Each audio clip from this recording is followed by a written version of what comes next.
raise your right hand.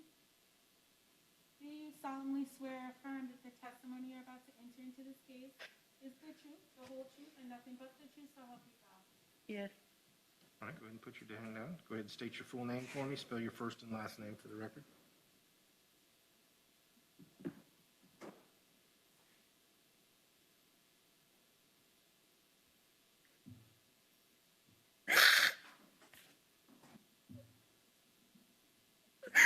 My name is Mia Brown, MIA BROWN. Mr.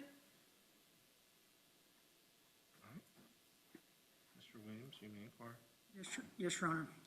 Ms. Brown, because you've never testified, could you tell the court your relationship to one of the victims in this case, please? Matthew Baxter was my brother. Okay. And where do you currently live? What state? I'm sorry? What state do you live in? I live in Kentucky. Okay. So it's my understanding you flew down here to be a part of this hearing today. Is that right? Correct. And you wanted the opportunity to talk to the judge who was going to do the sentencing in this case about the impact that Mr. Baxter's death has had on you. Right. Okay. And you heard what the judge said about staying within how the impact has been on you, right? Correct. Okay. May she proceed, Your Honor? Go ahead. Go ahead, Ms. Brown. Your Honor, I want to talk first about the events in my life that led up to my brother's death. 1 week before my brother died, my sister Hope called me and said, "Mia, I had a dream." He said, "I had a dream that Marcel, which is our cousin, Matt's age, they're a month and 2 weeks apart, said that I had a dream that Marcel had died." She said, "What do you think it means?" I said, "Well, I haven't talked to Marcel, but I'll give him a call." So I gave him a call just to check in to see how he's doing. And he said to me on that Monday, days before Matt had died, he said, "Mia, I was getting ready to call you because I had a dream about you the other night." And I said, "Well, what was the dream?" And he said, "I dreamed that you had died."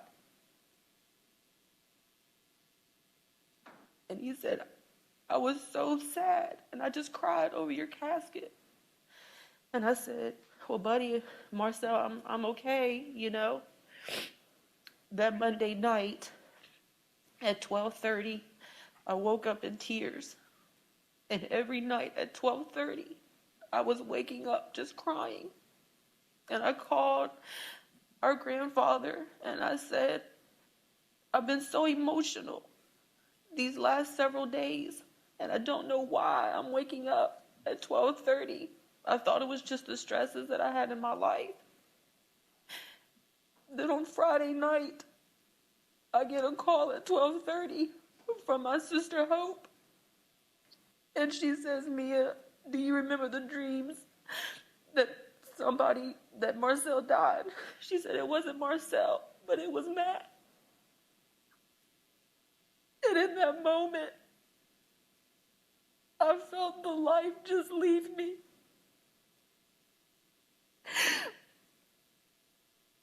The next day, everything was a blur. It was all over the media that two Kissimmee police officers had died. You can imagine, I'm in Kentucky. My one sister, Hope, is in West Virginia. My sister, Haley, is in Maryland. And my sister, Liz, was in Florida. In the days to come, as preparing to come to Florida, I struggled. Because I asked God, why did you warn me? You prepared me for this time to come, but I ignored it. I would wake up at 12:30 and I would cry and I would go back to sleep. I didn't pray.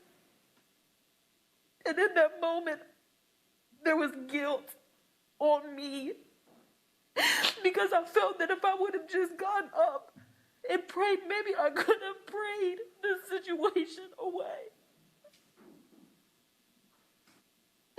My relationship with God has been impacted, knowing that God is my lifeline, that I struggled with confidence, that I heard his voice. I struggled because I said, God, why didn't was he taken away? Why didn't I just listen? Why didn't I just get up and pray against what was going to come? We are now 4 years into Matt's passing, and I have worked to rebuild my relationship with God and not have the guilt of not being able to pray the situation away. Matt comes from a strong spiritual family. We believe in God, and it has taken me 4 years to understand that God did not take Matt. Man did. Man took my brother. Matt leaving here has caused such rift in our family. Because before Matt was a father, before he was a husband, he was a son, he was a grandson, he was a brother. We birthed Matt for 26 years. We knew him. We groomed him. And for the world to see him as a father and as a son, as a father and a husband, not knowing the pain that as we felt as sisters, as my grandparents felt about their grandson, about my aunts and uncles feeling about losing a nephew. We could not grieve privately. We had to grieve publicly. It has left such a hole in our lives to know that we could not honor Matt the way that we knew him. As a son, as a brother, as an uncle.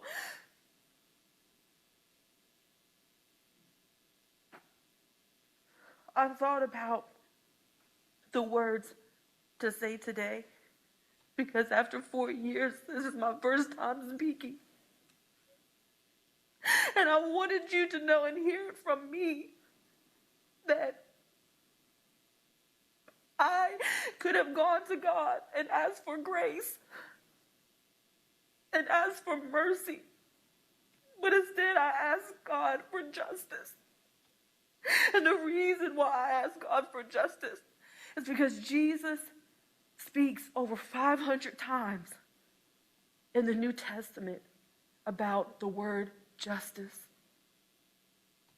And my plea today is that you will hear and know justice. Without my brother being here, the role, the pressure that it has put on my sisters and our family to keep Matt's legacy alive is overwhelming. I am mentally and physically exhausted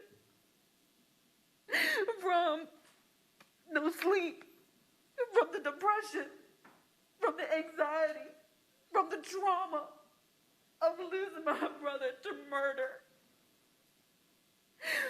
And in today's climate, he is another black man who was just hunted and killed for no reason. My brother was not a statistic.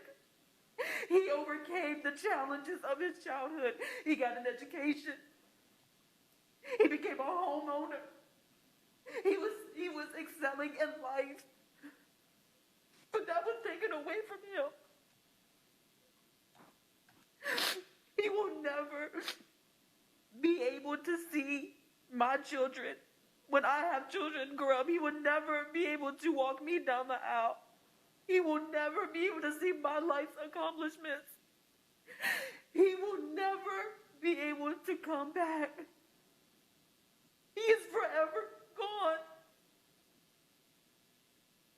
My hope and plea today is that you hear the word justice and you understand that justice is greater. And I want for my sisters and I to be able to move on with our lives and bring closure. 4 years has been a long time of just hurt and pain and anger. Just like my sister-in-law said, there is no question as to whether or not we forgive Everett Miller, because we do. He should not have to go to sleep and I'm wondering whether or not we forgive him. We forgive him, but we ask for justice above all. I'd like to thank you for taking the time to listen to me and giving me this space